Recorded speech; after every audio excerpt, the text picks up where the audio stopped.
এই বছরে যে ঘটনাটা ঘটলো, এই বছরে আমরা যে শিল্পীর সাথে কথা বলেছিলাম যে আমাদের প্যান্ডেলটা করবে, সে আমাদের এইখানকারই একজনের পরিচিত আর কি, যার জন্য আমরা একটু ভরসাও করেছিলাম। কিন্তু আলটিমেটলি দেখলাম যে না, সে ঠিকমতো খোঁজ খবর না নিয়েই আমরা তার উপর ভরসা করে ফেলেছিলাম, যে কারণে আলটিমেটলি সে এটা ছেড়ে চলে গেল এবং আমাদের বেশ কিছু টাকা পয়সাও আমাদের ওয়েস্টেজ হলো।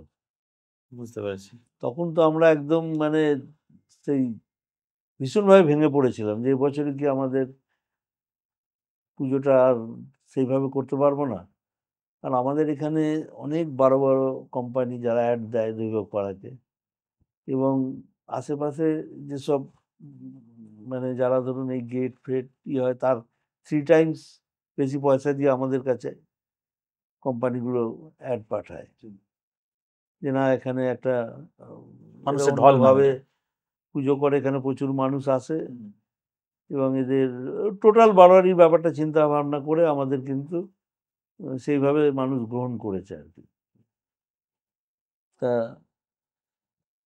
তখন আমরা চিন্তায় পড়ে গেছিলাম, খুবই ভেঙে পড়েছিলাম। তখন আমাদের যে লাস্ট 4 ইয়ার্স যে মানে আর্টিস্ট ভদ্রলোক আমাদের প্যান্ডেল করেছিলেন, বিমল সামন্ত, তখন তার সাথে আমরা যোগাযোগ করি। ওনার সাথে আমাদের খুবই ভালো সম্পর্ক। আমরা বলেছিলাম ওনাকে যে বছর আমাদের একটু কম বাজেটের পুজো করব। তা উনিও প্রচুর কাজ টাজ ধরেছিলেন বলে উনিও বলেছিলেন ঠিক আছে এবার আপনারা করুন, পরে আবার করা যাবে। তখন লাস্টে এরম ঘটনা ঘটে যাওয়াতে আবার ওনার সাথে যোগাযোগ করি। উনি তখন মানে এক কথাতে রাজি হয়ে যান এবং চ্যালেঞ্জ হিসেবে এটাকে নেন যে না আমি আপনাদের যা হোক একটু কিছু খাড়া করে দেবো, যেটা মানুষের কাছে গ্রহণযোগ্য হবে। তারপর উনি এলেন, এসে উনি দেখে শুনে কাজ শুরু করলেন।